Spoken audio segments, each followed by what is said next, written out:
आमदार आहेत त्यांची सुरक्षा कमी केलेली आहे, त्यांनी स्वतः म्हणून सांगितलं असेल तर, परंतु असा कोणताही विचार सरकारचा नाही। परंतु या व्यतिरिक्त काही लोकांनी आम्हाला थ्रेटिंग होत आहे, आम्हाला जीव मारण्याच्या धमक्या येतात म्हणून काही कार्यकर्त्यांनी पण पोलिस बरोबर बाळगण्याची जी काही प्रथा सुरू केली होती त्यांना चाप सरकारने जरूर लावलेला आहे, त्यांची सुरक्षा काढलेली आहे आणि ज्यांना आवश्यक असेल जे पोलिसाच्या रिपोर्टमध्ये असतील, जे पोलिसांकडून रिकमेंड केले जातील त्यांना सर्वांना सुरक्षा दिली जाईल।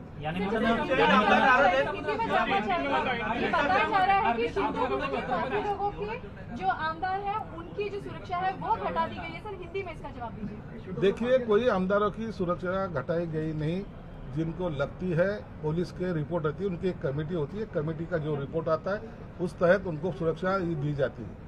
अभी भी अगर वैसी किसी की रिपोर्ट होगी तो उनकी सुरक्षा बढ़ाई जाएगी, ना कि कम की जाएगी। कुछ लोग जो है पॉलिटिक्स में के जो पदाधिकारी कह के घूमते हैं उनको जो पुलिस का संरक्षण दिया गया है वो बहुत सारा हटाया गया है। नेता बन के घूमने से और साथ में पुलिस लेने से कुछ समाज में उसका जो मैसेज जो गलत जा रहा है वो आपने रोकने की कोशिश जरूर की है, लेकिन आमदारों की सुरक्षा घटाई नहीं जाएगी। डान्स बार पुन्हा सुरू होतील का, या सगळ्या संदर्भात काही मंत्रिमंडळात चर्चा वगैरे झाली आहे का?